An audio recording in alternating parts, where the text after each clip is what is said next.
Sandwich generation itu sebenarnya nggak akan pernah ada kalau emak bapak kita itu ngerti banget keuangan. Ketemu busway, ketemu pintu kereta, ketemu troli tiba-tiba nyebrang gitu kan. Iya. Ibu-ibu belok kanan, kadang belok kiri, kadang waktu pas lagi banjir yang lain ke kanan dia malah ngebut, nyiprat gitu kan. Ntar kena laptop, kayaknya laptop perlu diasuransiin nih. Kenapa? Takut ada emak-emak yang kreatif tadi.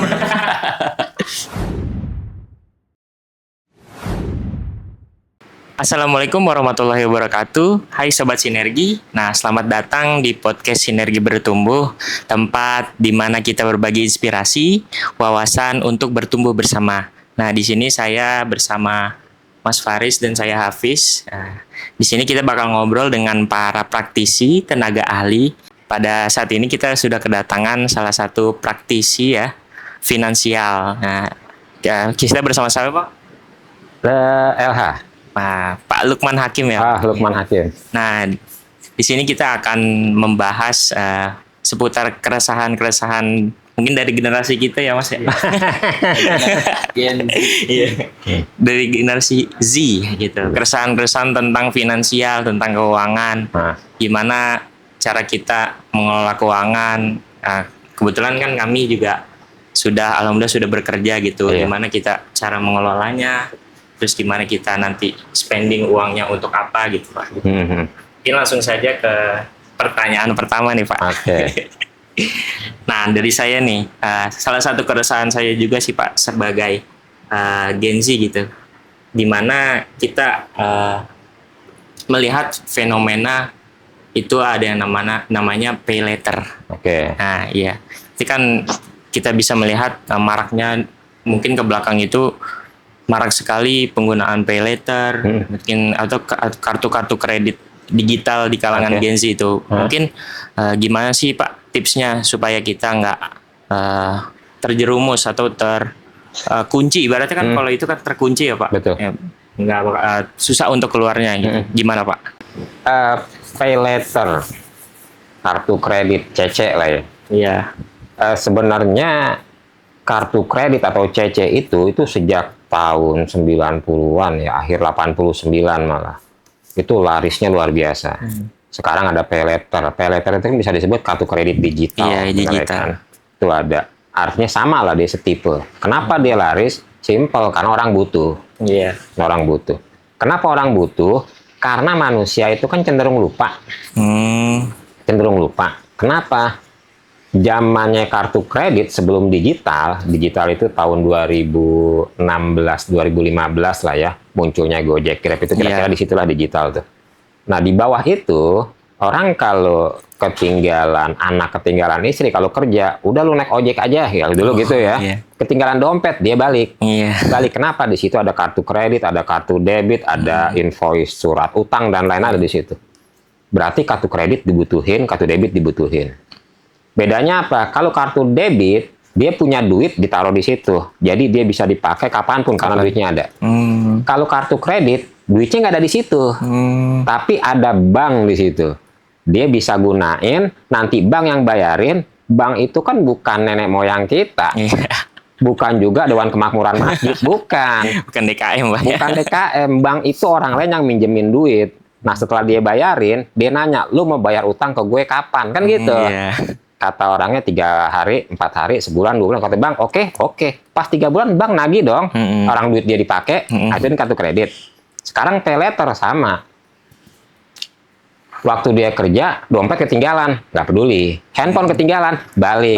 Kenapa? Pay later atau kartu kreditnya ada di handphone. Jadi, dibutuhin nggak pay later? Dibutuhin.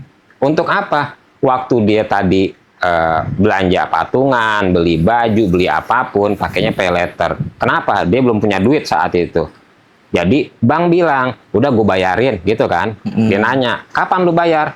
Bulan besok deh. Pas bulan besok, bank yang punya duit nagih dong. Duit gue mana, gitu kan? Itu fungsinya pay later. Berguna nggak pay later? Berguna. Berguna nggak Cece? Berguna.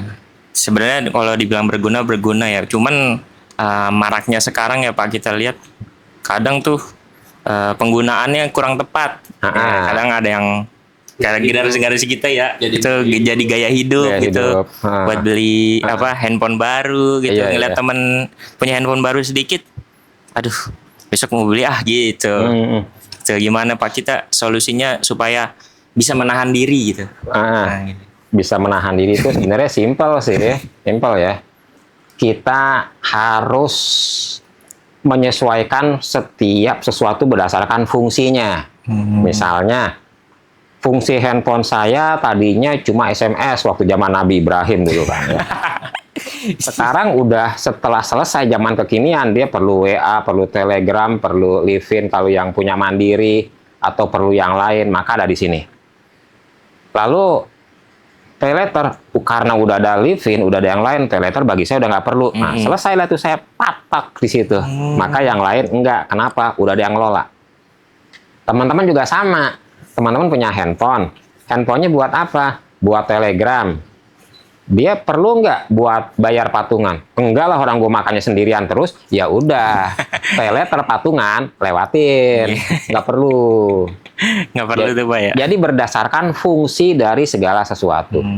Jadi kita tahu dulu kebutuhannya itu Yes. barang itu buat apa gitu. Jangan Betul. FOMO karena pengen beli-beli aja gitu. Ah. Ngeliat temen punya barang baru dikit, ikut gitu. Nggak mau kalah gitu. Nah, itu kalau bahasa keuangannya disebut need to know. Need to know. Need to know. Iya, Ilmu tuh. kebutuhan untuk apa gitu kira-kira. Oh, kebutuhan untuk apa? Iya, kita harus tahu kan. Know itu kan pengetahuan ya. Oke. Need to know itu. Ah. Oke, udah kejawab ya teman-teman sekalian ini tentang keresahan melalui paylater ya. Ah. Mungkin ada keresahan kita berdua ya. Yang kedua nih, Yang relate sepertinya. yang mungkin relate sama teman-teman gitu. Sambil belajar juga. Ya sambil belajar, kita juga sambil belajar gitu. Makanya Ah. kita nanya di sini sama pakarnya gitu. Nah, yang kedua itu. Pakarnya itu kan tetangganya Pak RT. Oh iya pakar ya. Iya. Jadi apanya nih? Ahlinya, berpengalaman. Yang berpengalaman mungkin. Nah, yang kedua itu kan lumayan marak juga gitu di kalangan kita tuh ada yang namanya sandwich generation gitu Oke. Pak. Ya kan? Ah. Dimana mungkin sebagai anak harus ngebiayain keluarga-keluarganya gitu kan, karena mungkin keterbatasan keuangan gitu. Oke. Jadi pertanyaannya yaitu bagaimana cara membagi penghasilan antara kebutuhan pribadi, Iya. orang tua, dan Oke. masa depan gitu atau investasi gitu Pak. Gimana? Lalu saya ngopi lagi lah ya. Boleh Pak, silakan. Karena hujan. Ngopi enak nih. Mau ngopi nggak? Nggak. Enggak, aman Pak. Karena kebetulan beberapa menti itu yang dari Temanggung, Papua yang pada ngirim. Kalau saya bukannya nggak pengen nolak, gratis kan. Oh iya, Jadi pasti gratis saya mah terima lah. gitu, ambil Iya. aja Pak. Nah, itu bentuk pengiritan adalah kita sebisa mungkin jangan menolak rezeki. Oh gitu ya Pak. Jadi pertama ngirit, kedua kita menerapkan syariat. Lokasi kita aman. Aman. Kembali ke yang pertanyaan tadi. Pertanyaan tadi, ya gimana cara kita spending untuk kebutuhan orang tua, kebutuhan pribadi atau dan juga masa depan gitu. Sebagai point of view sandwich generation gitu Pak. Oke. Sandwich generation itu sebenarnya nggak akan pernah ada kalau emak bapak kita Nah, itu ngerti banget keuangan. oh, Contohnya orang tua saya, ya jujur aja orang tua saya pengusaha lah ya, pengusaha. Cuma pengusaha lurus banget. Saking lurusnya, jadi kalau ada orang yang ngasih lebih, ditaruh di kalau zaman dulu itu orang saking takutnya naruh uang ditaruh di sempilan Al-Quran gitu ya. oh iya Pak, peci juga. Taruh di peci, tapi nggak pengen dipakai gitu. Jadi kalau orang baca diambil sama mereka, kita anggap sedekah gitu. Tapi setiap taruh tuh zaman dulu tuh 1 juta, 2 juta, 10 juta, 20 juta ditaruh di situ.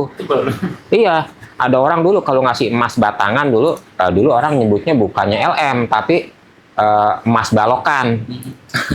Balokan. Jadi sama orang tua misalkan ditaruh di podiumnya imam, dulu namanya apa gitu ya, ditaruh di situ. Mimbar gitu ya. Mimbar.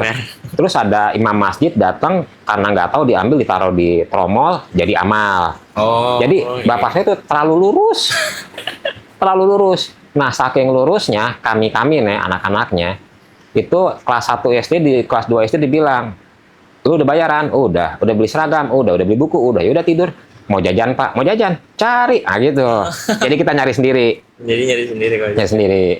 Nah, orang tua misalkan dulu punya gaji nggak seberapa lah, gaji juga, pengusaha juga. Tapi karena lurus banget, semuanya serba dibuat fresh. Tapi karena ngerti keuangan, ketika orang tua meninggal, kami anak-anaknya nggak punya beban utang, nggak punya beban tanggungan, nggak punya apa-apapun yang berhubungan dengan biaya. Sehingga di atas kami hilang. Oh, putus Karena ya Pak? putus, karena di atas kami hilang, sandwich generation hilang. Oh. Berarti saya dan keluarga hanya membiayai yang di bawah. Nah, berarti bukan sandwich kan? Bukan sandwich. Bukan, mungkin kue talam lah namanya kan. Kue apem. Kue apem. Kalau sandwich kan di bawah ada, di atas ada. Iya. Ya kan? Karena nggak ada kami di sini. Aman ya? Iya. Jadi sandwich generation lahir karena emak bapak kita saat itu belum paham mengelola keuangan. Gitu. Nah, untuk teman-teman di luaran sana yang jadi sandwich, maka satu, jangan ulangi kekeliruan orang tua kita. Orang tua kita jadi beban bukan karena mereka nggak mau, mereka punya tendensi, enggak, karena mereka saat itu nggak ngerti. Iya. Jadilah sandwich.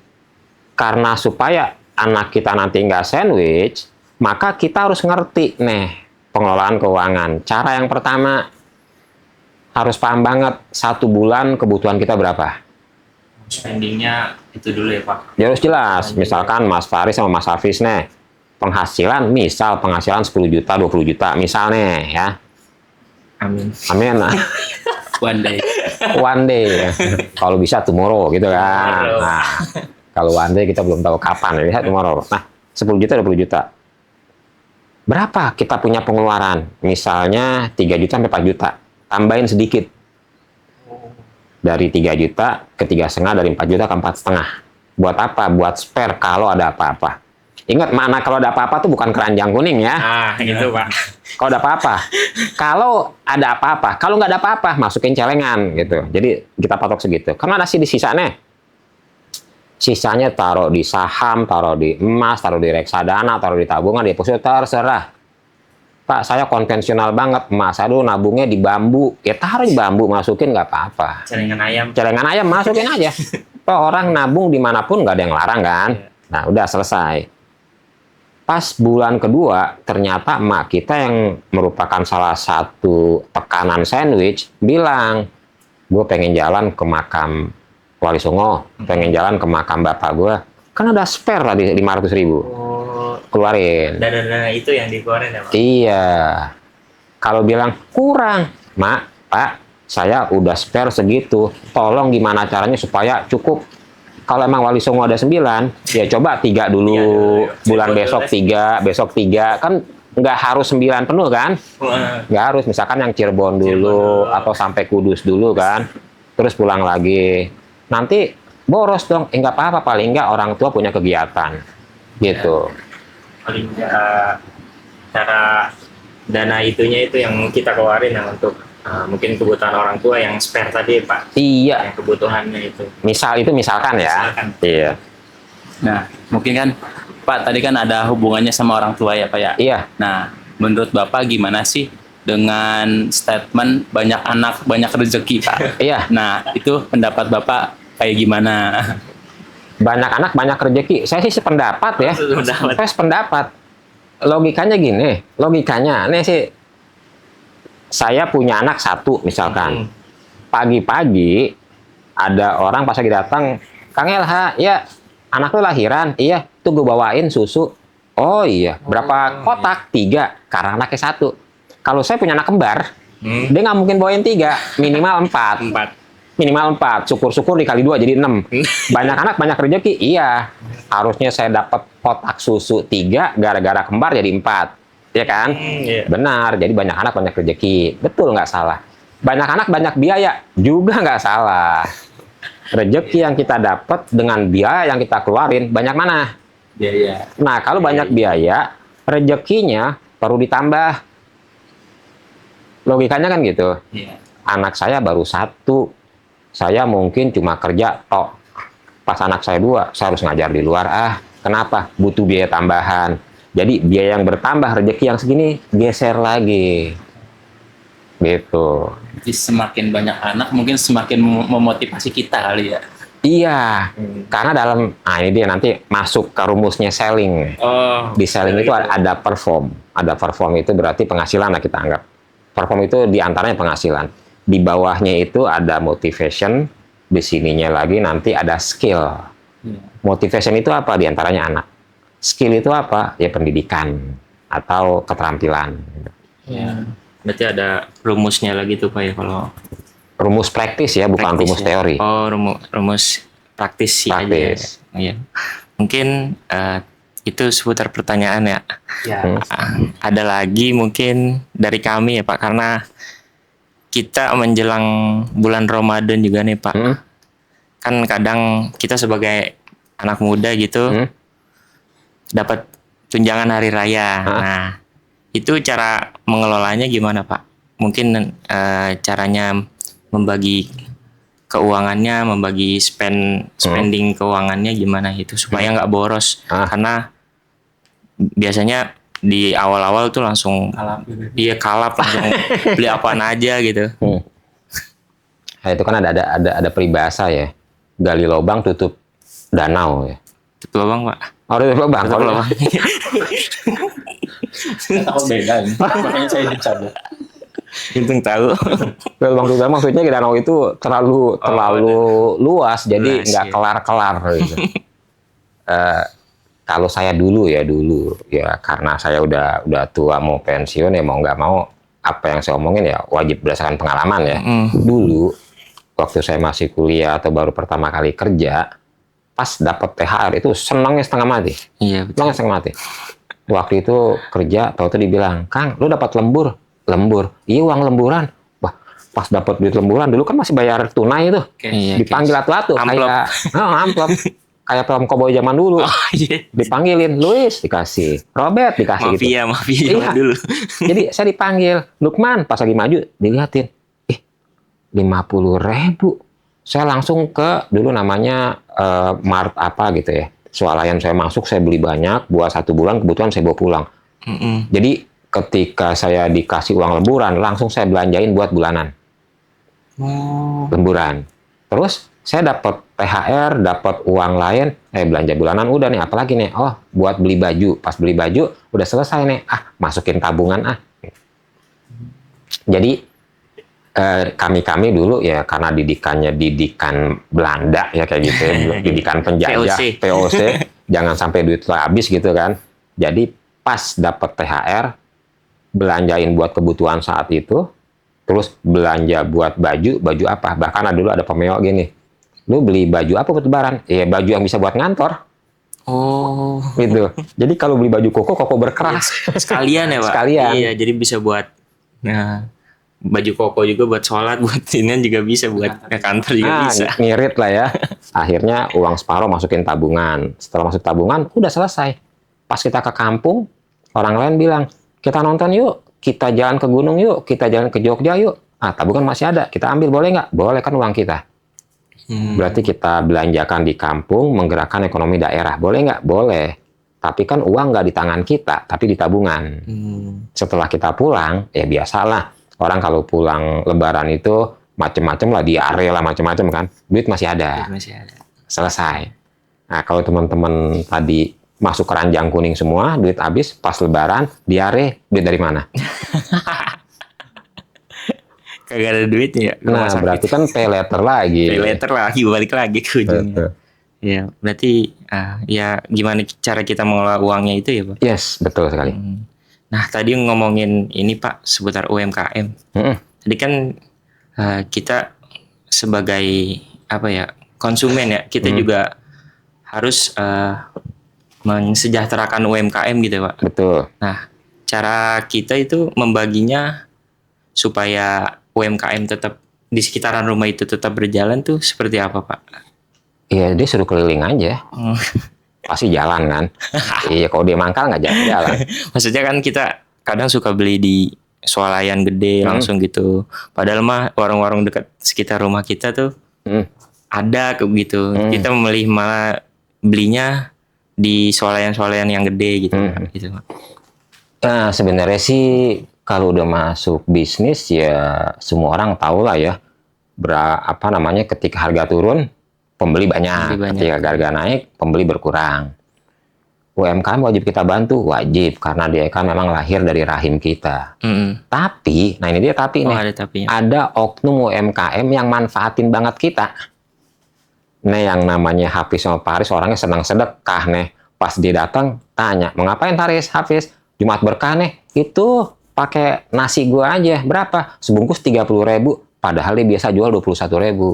Oh, di markup. Di markup. Oh, kayak gitu-gitu kan sering lah. Nggak sesuai pasar. Sering, nggak sesuai pasar. Kemarin ada UMKM kelihatan, nih kok agak-agak sepi. Kita samperin, Iya, gitu, Pak. tujuannya pengen kita beli. Lalu kita bilang, nih buah naga berapa? Yang ini 16.000, yang ini 18.000, yang itu 20.000. Karena tujuan kita mau sedekah, kita beli. Padahal satu buah naga kalau di luaran itu cuma 10.000. Paling tinggi kalau agak-agak berat dikit 12,5. Dia jual 16 sampai 18. Ya udahlah, karena tujuan kita sedekah kita beli. Tujuan kita sedekah. Tapi pas keluar kan hati nggak ikhlas juga kan? Iya bener.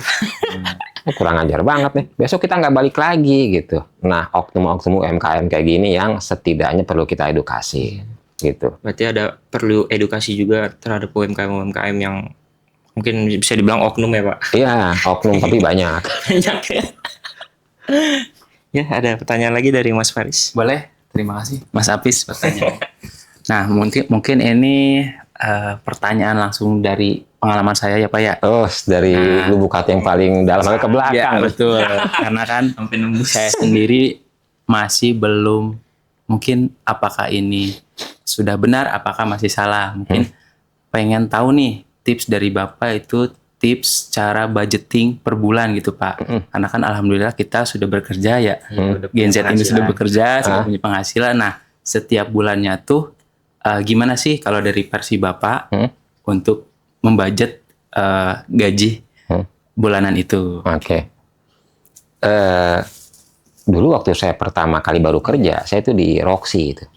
Roxy itu daerah Tawuran. Dulu zaman dulu tuh Roxy Tawuran. Cuma Tawuran zaman dulu kan tangan kosong ya. Iya. 100 orang ketemu 100 orang, babak gitu selesai. Paling jatuh, injak-injak udah. Jadi nggak kayak sekarang. Ibadahnya paling baret pukulan gitu ya. Iya. Nggak ada yang mati lah zaman dulu. Nah saat itu kita ngeliat Tawuran tuh kayak hiburan. Sebenarnya salah banget tuh. Aduh. Dosa juga kita ngeliat kayak gitu ya. Paling kali gitu. Seru gitu. Selesai. Mereka itu. Jadi kita tahu banget mana yang biasa, mana yang berani, mana yang enggak, kita ngeliat. Tapi itu jangan ditiru lah, itu nggak boleh banget itu. Tapi jantannya mereka, jentelnya mereka, boleh. Nah pas setelah Tawuran, dia bilang, Kang, lu mau makan nggak? Oh iya lupa. Harusnya gue hari ini makan tuh. Enak banget tuh warung hari ini gue nggak makan. Nah kenapa begitu? Saya setiap kali gajian waktu itu ya, waktu pertama kali kerja tuh, datang ke warung pinggir jalan, entah itu warteg, warsun, warpat, bilang, Bu, nitip duit ya. Pak, nitip duit ya. Pak, nitip duit. Udah, nanti saya datang tinggal dikurangin dikit-dikit. Jadi orang saya kasih duit supaya saya makan tinggal dicatat, bukan dibalik. Kita datang makan catat. Ya 80.000. Kaget. Ini enggak, saya naruh duit dulu. Pas udah gitu nanya, uang saya tinggal berapa, Mak? Kemarin kasih berapa? 300. Oh ternyata masih ada 50. Alhamdulillah. Jadi kita naruh pas tinggal 50, besok jangan telur Cari yang mirip-mirip daging tapi rasanya mirip daging. Oh kerang misalkan gitu. Oh pengen makan ala barat, makan kentang, makan gorengan, makan telur. Oh perkedel. Boleh. Ada yang mirip daging juga tuh Pak, lengkuas. Nah, Salah. jadi kayak begitu. Kita taruh. Berarti kita bisa mengelola. Jadi pengeluaran bukan menghantui kita, tapi pengeluaran kita kendalikan. Gitu. Ya, berarti alhamdulillah ya. Orang-orang dulu berarti sangat-sangat jujur ya. Sangat beda sama contohnya penjual buah naga tadi. Oknum ya. Oknum ya. Kan kalau saya naruh uang di warung, saya tahu banget warung itu kan sip-sipannya, aplusannya paling cepat kan 3 bulan. Jadi kalau saya naruh sebulan, besok masih ada dong. Tapi kalau kita ngutang, kemungkinan kita nggak balik kan tinggi. Iya, tinggi banget. Iya. 90%. Ngutang di tempat lain. Iya.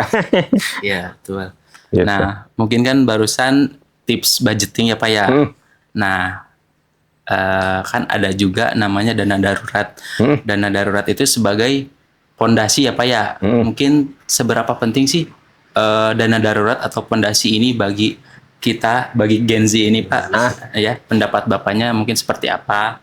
Karena saya sendiri untuk menyimpan dana darurat ya kayaknya sangat susah sekali karena bisa terbilang saya itu kebetulan sandwich generation ya Pak ya. Gitu. Jadi bisa dibilang setiap harinya darurat gitu. Ada fees, transfer. Iya. Kalau bahasa Sunda Manawi, Pakis, Manawi, Ayah gitu. Jadinya kepake lagi. Yang tadinya mau ngumpulin 3 kali dari gaji, gak kekumpul Pak. Mungkin gimana tanggapan? Halus banget ya, Manawi ayah, teh, Manawi ya. Manawi. Itu kalau di Jawa juga, le, apunten jih, le. Iya. Terlepas dari selanjutnya atau bukan, dana nama juga dana darurat, dana untuk darurat, gitu ya. Kalau dia tiap hari bukan darurat, berarti udah keseharian. Artinya pos-posnya itu udah sama kayak posnya listrik, posnya Netflix, posnya pulsa sama. Jadi itu jangan dimasukin ke darurat. Mak saya itu tiap hari minta kue cucur mulu. Bukan darurat tiap hari. Tiap hari. Kecuali kalau kita bilang, tetangga bilang, Kang, kenapa? Pedal lu tuh ada yang nendang. Terus itu nyepelnya kayak rusak. Darurat. Karena tetangga nggak mungkin tiap hari nendang sepeda. Nah, jadi darurat itu ya cari yang darurat. Berarti kita hitung, sepeda gue ditendang. Kayaknya nggak sebulan sekali deh, setahun sekali. Berarti setahun satu kita tulis. Iya dong. Terus tiba-tiba PLN mati 3 jam. Kan kita perlu lilin, perlu lampu LED darurat. Setahun berapa kali PLN? Paling 3 bulan sekali. Berarti setahun 4 kali, tulis 4. Jadi setelah selesai sampai ujung 12, kita bagi 12. Maka per bulannya dana darurat itu yang kita butuhin. Ya, dikumpulin dikit-dikit ya Pak untuk mencapai di 12 tersebut. Nggak usah dikumpulin. Kan kita nyatet kan berdasarkan perkiraan dalam 1 tahun ini tetangga nendang sepeda berapa kali? Sekali. Kan kita hitung kan? Berarti selama setahun tadi dana untuk betulin sepeda yang ditendang, dana beli lilin atau beli lampu darurat yang nyala ketika lampu mati. Terus apalagi laptop kita kena virus. Emang laptop tiap hari kena virus? Enggak, paling setahun 2 kali gitu kan. Kita tulis setelah selesai itu total setahun berapa tuh biayanya itu. Misalkan 5 juta kita bagi 12 atau 6 juta kita bagi 12. Berarti dana darurat sebulan hanya 500.000. Ya kan? Kita taruh 500.000 darurat. Ternyata pas bulan pertama sepeda kita nggak ada yang nendang. Berarti dana darurat kan aman. Masuk bulan kedua tambah 500. Jadi 1 juta kan. PLN nggak mati-mati. Nah kan aman kan. Taruh lagi masuk gitu. Jadi dana darurat pas masuk ke setahun atau ke 6 bulan nggak ada darurat sama sekali. Jadi investasi. Gitu. Iya. Tuh seperti itu anak Gen Z. Ya mungkin barusan jawaban dari pertanyaan seputar dana darurat ya Pak ya, dan pondasi juga. Nah mungkin ada satu pertanyaan lagi yang di saya relate ya Pak ya, karena saya sendiri juga masih belum mempersiapkan ini. Nah ini pertanyaan seberapa penting sih asuransi untuk Gen Z? Karena kan kalau kita sendiri untuk kerja kan tiap hari bangun dari pagi mungkin di jalanan kan dengan padatnya Jakarta ini ya apapun bisa terjadi. Nah seberapa penting sih asuransi untuk Gen Z ini? Seberapa penting asuransi Gen Z ya? Udah punya asuransi belum? Belum ya. Ya kalau saya sebenarnya kalau ini saya prospek nih harusnya. Cuma kan saya bukan sebagai seorang sales nih, saya bukan sebagai seorang sales tapi sebagai seorang narasumber, maka saya nggak jualan. Mungkin soft selling dikit-dikit. Skill-skillnya dong. Jadi gini, kenapa asuransi penting? Simple aja. Saya punya motornya nggak ada STNK, nggak ada UPKB, yang beli orang kampung. Tujuannya buat ngambil rumput sama padi jalan. Pertanyaannya, itu motor berisiko nggak? Untuk secara di kampung ya, karena kan jarang ada polisi, mungkin aman ya Pak ya. Mungkin tapi secara keselamatan tidak aman. Enggak. Beresiko nggak kira-kira si motor itu? Bisa dibilang resiko, karena kan bodong ya Pak ya. Nah, terus secara yang lain, karena bodong, tapi tadi karena nggak ada yang lain dan polisi juga nggak mungkin ke kampung karena kan kemungkinan pelanggaran lalu lintasnya nggak ada gitu. Iya, Berarti kan nggak sedikit. ada. Nah, selain itu ada resiko nggak? Resikonya. Kecil ya? Iya. Ya kalau kecil berarti nggak perlu asuransi. Oh. Saya tinggal di komplek. Kantor lu mana? Tuh depan. Ya berarti nggak perlu asuransi. Saya tinggal di Cipinang, kerja di Jakarta Barat. Oh, wah. Itu dari ujung ke ujung. Ketemu busway, ketemu pintu kereta, ketemu troli tiba-tiba nyebrang gitu kan. Iya. Ibu-ibu belok. Ibu-ibu Kiri, belok belok kanan, kanan belok kiri. Kadang waktu pas lagi banjir yang lain ke kanan dia malah ngebut, nyiprat gitu kan. Ntar kena laptop, kayaknya laptop perlu diasuransiin nih. Kenapa? Takut ada mak-mak yang kreatif tadi. Iya. Mohon maaf ya mak-mak. Tapi kalau ternyata saya laptop taruh di kantor, taruh seragam di kantor, jalan dari rumah cuma pakai kaos sama sendal jepit, lalu sama jas hujan, kan nggak perlu asuransi laptop. Kenapa? Laptopnya di kantor, maka asuransi juga nggak terlalu perlu. Iya. Jadi ngitung asuransi itu begitu, simple kali. Jadi sesuai kebutuhan saja ya Pak ya. Betul. Nah, tapi kan kalau untuk asuransi jiwa Pak, gimana nih, Pak? Asuransi jiwa itu kan asuransi ketika jiwanya nggak aman. Iya. Ya, kapan jiwa nggak aman? Satu, saya udah jangan saya deh, Haris aja deh. Jadi Pak. Oh iya deh, misalkan orang yang lain di luar sana lain, lah, ya. diprediksi usianya 6 bulan lagi, kan beresiko. Iya. Nanti setelah 6 bulan anaknya gimana? Dia nggak punya anak, tinggal sendirian, ya nggak perlu juga asuransi. Iya. Ya kalau dia meninggal, dia nanggung siapa? Orang belum nikah, belum punya anak, orang tuanya udah mati meninggal duluan gitu. Dia tinggal sendirian, itu pun di panti asuhan. Setelah dia meninggal, udah dimakamin, nggak ada yang lain-lain, ya nggak perlu asuransi. Tapi kalau dia pekerja yang setiap bulan itu dia ngempanin anaknya atau ngasih biaya kehidupan anak istrinya, atau biaya pendidikan anak-anaknya, biaya nafkah dan lain-lain, sebulannya 20 juta. Karena gaji dia misalkan 30 juta. Perjalanan dia naik motor, apalagi kalau dia naik mobil lewat jalan tol gitu kan. Kalau dia meninggal gimana? Iya, uang 20 juta buat anak istri gue gimana ya? Nah, berarti dia kan was-was. Was-wasnya jamin pakai asuransi. Asuransi apa? Asuransi jiwa. Yang minimal per bulannya 20 juta. Supaya waktu pas misalnya kenapa-napa kemudian dia cacat seumur hidup apa dia meninggal, keluarganya tetap tercover. Gitu cara ngelihat asuransi. Insyaallah. Genji, siapkan. Siapin juga nih kita asuransi. Nanti tanya-tanya Pak Ilha. Wah, Nanti belajar kita. ya secara sales saya jualan, cuma di sini kan saya sebagai Iya, sebagai narasumber. Nah, Pak, mungkin pertanyaan terakhir nih, Pak, yang mungkin mewakili juga nih para generasi kita nih, Pak. Nih, ada nih, mungkin bakal ngena banget nih ke mereka gitu. Nih, saya mau nanya terkait self reward. Nah, self reward itu sebenarnya penting gak sih Pak untuk kita? Karena kita setiap belanja apapun tuh selalu ngedenial self reward gitu. Padahal mah tiap detik juga scroll Shopee kagak iya. Gimana Pak gitu? Ini badan kita itu pergi pagi pulang malam. Ya kalau Jakarta biasa lah, tapi kalau di daerah tuh kayak yang kerja di Purwokerto, kerja di Semarang enak banget tuh. Masuk jam 7:30, pergi jam 7:15. Iya bener. Itu enak banget ya. Nah kalau di Jakarta kota besar berangkat itu habis subuh. Kadang-kadang teman saya bilang, "Lu lagi di mana?" "Lagi subuh, Kang." "Di mana?" "Di tol." "Ya Allah, lu dari rumah jam berapa?" "Jam 4 kurang." Nah, berarti waktu dia gajian, si badannya yang pergi gelap pulang gelap, wajib dong dimanja. Iya. Oh iya. Iya, waktu lagi si namanya Maul atau dulu namanya si siapa saya lupa. Misalkan namanya Arif ya. "Lagi mana, Arif?" "Maul." "Lagi di sauna nih." Nggak apa-apa, orang dia hari-hari capek. Iya. Dimanja, self reward, boleh. Tapi reward, apa sih reward? Apresiasi. Kapan apresiasi? Pada saat tertentu. Gajian aja gitu. Kalau tiap hari bukan reward namanya. FOMO tadi, keranjang kuning. Bukan reward tuh namanya. Gitu. Boleh nggak? Boleh. Pokoknya selama seminggu sekali setelah gajian gue pengen makan di warung Padang yang paling enak atau di nasi kapau atau warteg bahari yang paling oke. Boleh nggak? Boleh, kan kita nyari uang. Tapi jangan tiap hari, kan reward. Oh, tapi kalau sebulan sekali masih boleh lah Pak. Boleh ya, sebulan 4 kali juga boleh.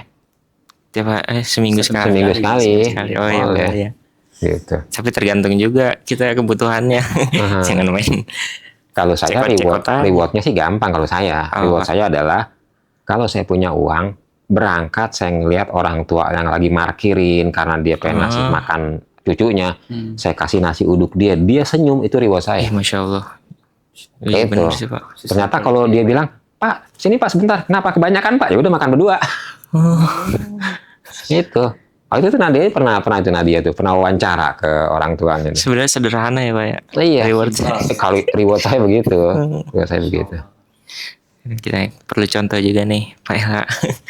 Cara reward beliau gitu. Nah Pak mungkin sebagai penutup gitu Pak, mungkin ada kasih pendapat atau kasih saran mengenai generasi kita nih supaya bisa hidup di masa depan, bisa tetap hidup gitu di masa depan. Karena sebagai overthinkingnya tuh selalu kita bisa hidup gaya besok gitu. Lebih ke takut akan masa depan. Takut akan masa depan gitu. Jenjang pernikahan. Nah itu Pak, kan kita juga masih bujang gitu.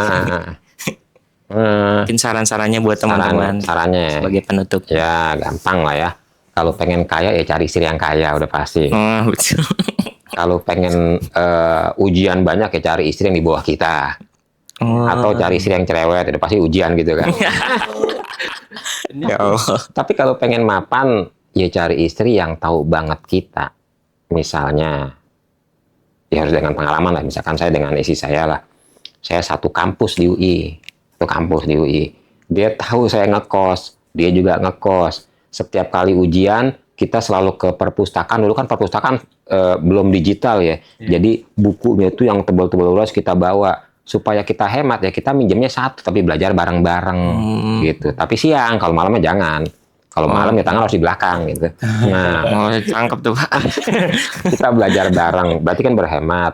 Kalau pengen beli buku, dulu kita belinya di Senen. Bukan buku bajakan, tapi buku KW, buku-buku bekas kita beli di sana. Kan waktu ada apa dengan cinta kan ke Senen Kuitang, tuh. Pak. Nah, Kuitang itu kita belinya di situ. Saya masih sering sih isi. Nah, masih itu di situ. Jadi cari istri kayak gitu, dia tahu susahnya kita dan kita tahu susahnya dia. Jadi pas kita nikah pertama, uang kurang. Kata istri dulu, ya namanya juga kita orang susah, dia tahu kita. Terus waktu kita beli motor pertama, beli mobil pertama, beli rumah pertama, kita sama-sama ala Daud. Senin puasa, Selasa nggak Rebo puasa. Kadang-kadang melebihi Daud tuh, Senin Selasa Rebo Kamis kita puasa terus kan. Karena kita tahu siapa kita kan. Pas setelah kita mapan, misalkan rumah satu udah selesai, kita masuk beli ke rumah dua, rumah satu kita kontrakin. Istri bilang saya atau saya bilang ke istri, itu jerih payah kita dari dulu ya. Iya. Nanti kalau dapat kontrakan kita makan di sini yuk. Hayu. Nah, hayu itu semangat dan gembira banget. Kenapa? Saya tahu dia tahu saya, kita sama-sama berawal dari minus, bukan nol malah ya, minus. Pas dapat sesuatu itu oke banget. Nah, tapi kalau kita cari istri yang nggak tahu siapa kita, pas kita gajian, dia bilang, itu kayaknya tetangga sebelah kalungnya oke tuh, agak berabe dah.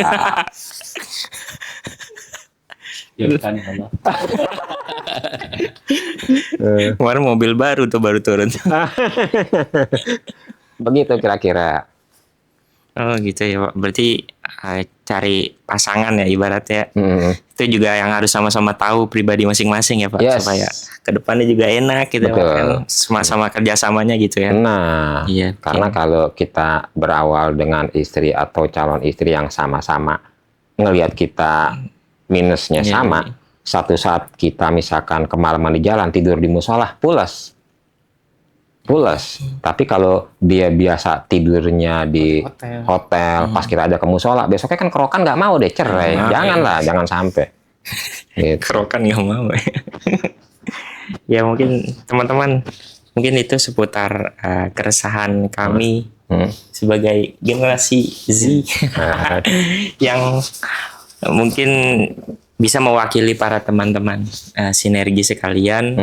Ya sebagai terima kasih juga kami ucapkan kepada Coach LH yang telah bersedia sharing bersama kami sama Genzi. Mudah-mudahan banyak manfaatnya buat kita juga. Amin. Dan juga buat teman-teman juga sekalian ya. Terima kasih banyak Pak Ilha. Oke. Teman-teman Sinergi, sampai jumpa di video selanjutnya.